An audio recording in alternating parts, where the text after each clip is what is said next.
There's no orientation for real life. You just show up and you start paying for things.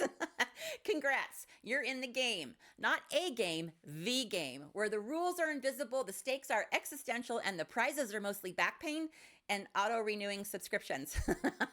Whether you're just starting out or if you're starting over, you might be hoping that someone, anyone, just hands you some kind of rule book. This is it. Kinda. It's as close as you're probably going to get. I didn't even realize that there were rules to this whole thing until I'd already broken most of them. Shocker. The game is the system that you're stepping into the second that you start working, where effort does not equal reward, loyalty gets you nowhere, and success has way more to do with strategy than skill. I spent 30 years in tech, managing teams, surviving layoffs, getting promoted, getting discarded, and learning every one of these lessons the hard way. Now, I got a comment from one of you that said, can you teach us how to win the game? I'm just entering it, no financial education, scared of numbers, and no one ever taught me how. So I can with these 5 truths. I mean, there's a bajillion more, but these will get you started. And I'm really hoping that the community will chime in with their own too. Let's build out this little handbook. So whether you're starting a new job, switching paths, or trying to figure out why you feel like a vending machine that disperses only burnout, rage, and vague deliverables, here are 5 truths about the game that I wish someone had told me before I stepped in. It's not just what's broken, but what to do about it, okay? And the last move on here could be your game changer. We're going to get to that in just a little bit. It's a good one though, so stick around. Whether you're folding sweaters, fixing sinks, pulling doubles, or piecing together side gigs like a broke MacGyver, the game sells you the same lie. Show up, work hard, move up. Be helpful, be loyal, and eventually you'll get your reward, right? Nope. Truth number 1, the game is not a ladder. It's musical chairs, and half the seats are already labeled nephew, golf buddy, or guy who went to college with the VP. It isn't about merit, it's about optics. It's not about competence, it's about charisma. You're not being evaluated, you're being auditioned. I once trained a guy who thought the shared drive was a physical location. Like he asked if it was near the copier. He didn't know how to send an email. He couldn't work Teams. And don't even get me started on his understanding of the job. We could have replaced him with a magic 8-ball and gotten better answers. But he was charming in a smarmy way. He made people feel smart. He knew all the buzzwords. He brought bagels. He was also the boss's nephew, so within 3 months, he was somehow the COO. It's a true story. His name was Chad. So here's what you do. You stop assuming anyone's paying attention because they're not. You track your own wins. Save the proof. If you fixed it, solved it, cleaned it up, carried the whole damn department on your back while dehydrated and underpaid, you write that shit down. If it's not documented, it didn't happen. Treat it like you're building an alibi. What day was it? Where were you? What did you do? Who saw it? Write it all down like you're prepping for court, because someday you might be. Text it to yourself. Keep it in your notes app, because when people forget what you've done, and they will, you'll have receipts. And when it's time to ask for more, leave, or back yourself up, you won't be stuck guessing your value. You'll have proof. Don't wait around to be seen. Make yourself unignorable. That doesn't mean being fake. It means being strategic. Start paying attention. Who gets rewarded? Who gets ignored? Don't just look at the job, look at the outcomes. Then reverse engineer it, and that's your cheat code. Don't follow the posted rules. Decode the behavior that actually gets rewarded. You're not being fake here. You're being forensic. It's not about becoming someone else. It's about noticing the game that they're playing and choosing when to play it and when to walk away. You don't have to sell out, but you do need to stop thinking that someone is going to reward you just for being good. And while we're at it, your boss is not your friend. They might be friendly, they might laugh at your jokes, but at the end of the day, they are paid to prioritize the company, not your well-being. Don't confuse proximity with protection, okay? This isn't kindergarten. It's capitalism. Okay. You've mastered optics, but how do you keep from building a life that you want to escape, right? You get the job, you get the check. You start upgrading your life a little, maybe a lot, right? It feels like progress. The math starts mathing. Well, until you've got 3 streaming services, a Target cart full of emotional decisions, and a Starbucks habit that you're treating like a tax write-off. So I've heard. Truth number 2, the more you make, the more you spend. Thus, the harder it becomes to walk away from a job. That's the trap. It's called lifestyle creep, and it's designed to keep you comfortable enough just to stay put. You think you're building a life, you're just building dependencies with direct deposit.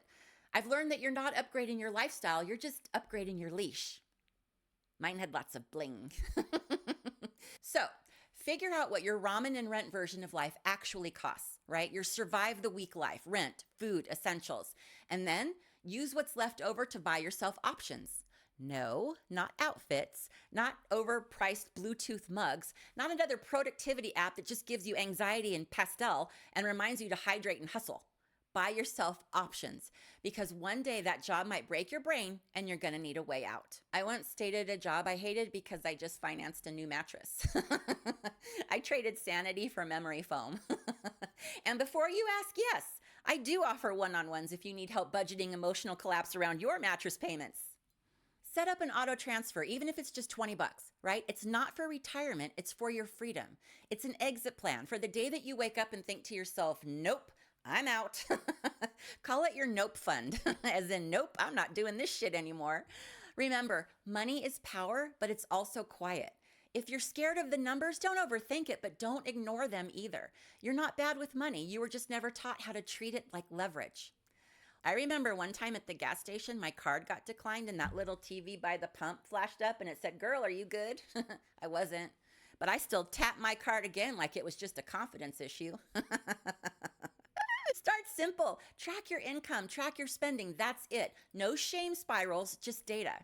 Right now, your job is to pay attention. If you feel a little bit of fear, that's okay. That's not incompetence, that's awareness, and it's your biggest advantage.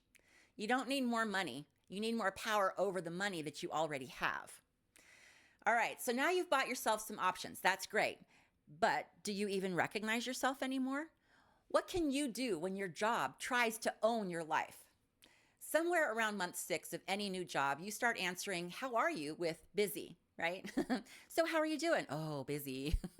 Busy, busy, busy, busy. You start introducing yourself with your title. You start saying we when you mean the company. You start measuring your worth by your output. You start referring to vacation as PTO, like a hostage negotiating time off. I once answered the phone like I was still on a shift.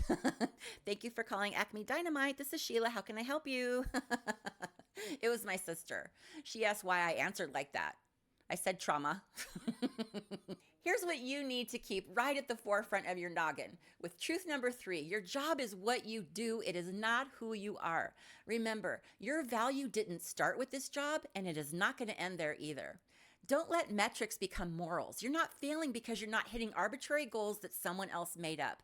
You're not unworthy because you need rest. You're a meat robot that's running on caffeine, panic, and stale break room donuts.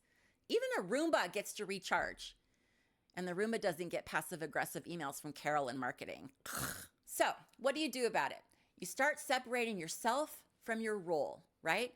How do you not lose yourself? You start small. Start weird. Write down 5 things about you that have absolutely nothing to do with your job. Has a weirdly aggressive opinion about tomatoes.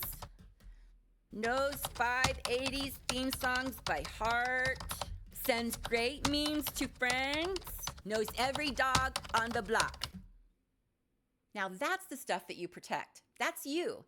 Make space for that self to breathe. Take one night a week off from being productive. Say no to that extra shift if you're just trying to prove something. Go be your damn self. Because if you don't keep that part of you alive, your job's going to eat it. And then it's going to act surprised when you burn out. Now, if you've already been through all of this, drop your best advice in the comments, please. What is one thing that you wish that you had known about the game? Share your cheat codes and let's be the warning label that we never got. Jobs are just roles. They are temporary gigs with a uniform or a title or a headset, but none of them are you. Okay? You are allowed to care. You're allowed to want to grow, but don't let the company move into your soul rent-free. Because when you leave, and odds are you will, they will fill your spot faster than you can clear out your locker, your inbox, or your last shred of dignity. And the only person left to find out who you are again is you. I once quit a job and I didn't even finish the exit interview. The minute they asked me what I loved most about working there, I softly closed my laptop. What did I love most? Well, the day that I decided to quit. It was the first time in months that I felt like myself again. Now, I'm not a monster, though. I left behind a Google Doc for the next guy. I called it, "Good luck, dude." The most dangerous thing about the game is it convinces you that you owe it your identity. You don't. That is not empowerment, that's branding. And guess what? You're not a brand. You're a human with a bladder and a favorite hoodie. You are not your output. You are not a project. You are a person who works. That's all. And that's enough. And if someone asks, what do you do? Try answering with who you are, or lie. Tell them you're in the witness protection program and can't discuss your past life. People ask fewer questions. Ask me how I know. The point is, don't let a gig steal your name tag and wear it forever. It's just a job. Being good at your job isn't a reason to lose yourself, but it is the reason you'll be asked to. You might think that being the go-to is great. I know I did. Losing yourself is just the first sacrifice, but you don't have to go down easy. At some point, you're probably going to be given more than you can handle, or you'll take that on yourself because that's what you think doing a good job means. So here's how the system shaming in truth number 4 works. Okay, you're exhausted, anxious, barely hanging on, but you keep showing up because that's the expectation. Push through, smile when you're dead inside, answer emails with happy to help, even when you're Googling, how much do slightly used kidneys go for on eBay?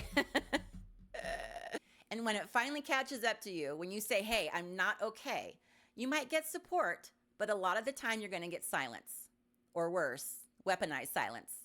Not the kind that means we're here for you, but the kind that means, oh, you've just made things really uncomfortable. Thanks for letting us know. Yeah, here's a mental health brochure. Take care of yourself. Oh, and don't forget your performance review is coming up next week. Suddenly, you're not dependable. You're difficult. You're not a good fit anymore. You're a liability.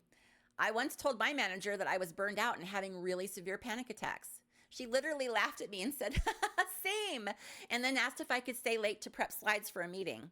There was no support, just a shrug and a deadline. That's when I realized they don't want honesty. They want output wrapped in a smiley face. The game wants you tired but productive, broken but cheerful. Because if you're smiling, they don't have to ask you if you're okay, and they definitely don't have to do anything about it. But staying quiet won't save you because if you don't speak up, they'll just keep handing you more. Not because you're thriving, but because you haven't said stop. That's the real trick. The game doesn't reward balance. It rewards tolerance. You'll get praised for being a team player, for going above and beyond, for handling chaos so well. All this means is just you're easy to overload. Be honest with yourself. If you're overwhelmed, say so. If you need a day, take it. You do not need to break down to justify a break. I know that setting boundaries feels really risky, and I know that it can be scary, especially when your job depends on you being seen as easygoing, helpful, and a team player. So here's how you start. Just pick one thing, one line that you won't cross again, one yes that you're going to turn into a no, and practice there. Just one. You don't have to set 47 boundaries at one time because that's not brave. That's just asking for a nervous breakdown. What's draining you the most right now? And I don't mean financially, but I mean in energy. Is it the 4 p.m. meeting, the group text that you're on, that one dude over there that thinks chaos is a great personality trait? Find one leak and patch it. Then don't announce your boundary. You don't have to tell anybody about it. Just model it. Say no. Take your full lunch. Stop apologizing when you're not actually sorry. Don't answer that 9 p.m. just a quick question phone call. Small exits are still exits. Confidence isn't some internal pep talk. It's the moment that you say that's enough and you don't second guess it and you definitely don't apologize for it. Your energy is not infinite. Your availability is not your value. Treat both of them like currency, not gifts. If you treat your energy like it's unlimited, then they will too. Boundaries protect your time, but confidence protects your worth. Confidence doesn't mean that you think you're amazing, even though you are. It means you stop assuming that you're the problem just because you notice that there is one. The game doesn't want you confident because confident people ask for raises. Confident people say no. Confident people leave. Confidence means saying, actually, I do know my worth, even when your bank account says otherwise, because your bank balance reflects your pay, not your value. Those are not the same thing. Don't let the game convince you that they are. You don't have to pretend that you've got it all figured out. You just have to trust your own data. Because if your gut is saying this isn't sustainable, believe it. That's not drama. That's an early warning sign. You know, no one claps if you hold it all together, but they sure do gossip if you fall apart. The game wants you functional, not well. It doesn't care if you're okay. It only cares if you're useful. You're not fragile. You're just finally listening to yourself. So what now? What's the move that changes the game? Let's talk about the move that can actually shift your power in truth number 5, okay? Job hopping is okay. Now, you'll hear that job hopping is a red flag, like loyalty to a paycheck that hasn't changed in 4 years is some kind of moral badge. I'm here to tell you that they're wrong. Staying loyal to a job that doesn't pay you is like staying loyal to a gym that doesn't let you work out. They say job hopping looks bad on a resume, but you know what else looks bad on a resume? Making $2 an hour less than that noob who just started last week. Now, some people enjoy staying at the same company for 20 years, and I love that for them. I was not that way. I switched jobs at least every 3 years, and every single time I switched, I got at least a 20% bump in pay. At least. It wasn't about ambition, it was about math. That's not hustle, it's survival calculus. Job hopping is how you make up for what the game refuses to give you. Job hopping makes you more valuable because every move teaches you something. New systems, new customers, new chaos. You start walking into interviews like, oh, you use that software? Awesome. I've done that before, and these other 3, right?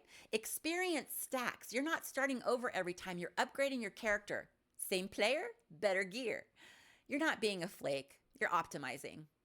I've learned more switching jobs than I ever did trying to move up in the same company, because moving up in the game usually means moving into burnout with a fancier title. Here's a little secret. Job hopping is one of the only ways to beat inflation in real time. Companies don't hand out cost of living raises anymore. You get those by leaving. Job hopping doesn't make you unreliable, it makes you untrappable. The game wants you scared to leave. You're showing them that you know exactly where the exits are and you're not afraid to use them. Just make sure that every hop is on purpose, right? Don't run from a bad situation to a worse one. You want to go from a bad situation to a better situation, because stable job history means nothing if the only thing stable is your anxiety. Staying put just keeps you affordable. Here's a hot tip. You do not have to give 2 weeks notice. It is not legally required. It is a courtesy. You do not owe them anything. If you think that you might want to come back someday, fine, give the notice. But if you know in your soul that you will never return, clock out and ghost them like it's a bad date. They'd replace you without blinking. Now you can do the same. Giving notice is a relic from a time when jobs offered pensions and loyalty, not layoff emails. They can't hold your check. They can't do anything to you, even if they say that they can. So, what if the win isn't quitting the game, but learning how to play it on your own damn terms? If you're hearing this and thinking, why did no one say this to me sooner? You're not behind. Now you're ahead. Now you're not walking in blind. You're walking in aware. The game doesn't reward effort. It rewards awareness. And now you've got it. You don't have to win the game. You just have to know when to play, when to pass, and when to flip the whole damn board. You have to stop letting it convince you that exhaustion is a personality trait. Let's stop acting like burnout is noble. You don't have to win their game. You just have to know what it is and decide if it's worth playing. And just when you think you finally figured it out, the rules change again. Adulthood isn't the prize at the end of this game. It's the next level. And nobody tells you that the map that they gave you was rigged from the start and probably upside down. Let's talk about that here.